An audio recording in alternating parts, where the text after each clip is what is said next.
How to invite message on Instagram. So if you want to invite a message on Instagram, then first let's open up our Instagram application. And here make sure to log into your account. And once you've logged in, you can simply go for the search, which is on the bottom left. Tap on the search and then go for the search bar and search for any random account that you would like to invite a message. So simply search, and once you've searched, you can simply go for any account that you would like. And once you go for the account, so I'll be choosing this account, right? So you can simply go for the upper right, which has that three dots icon, and then you can go for send message. Tap on send message, and here try to send a message. And once you've sent your message, now you have invited that person to message you.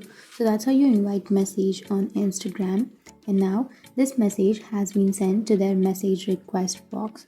And once they open their message request and once they accept your invite, then you'll be able to chat with that person. So that's how you invite message on Instagram with anyone.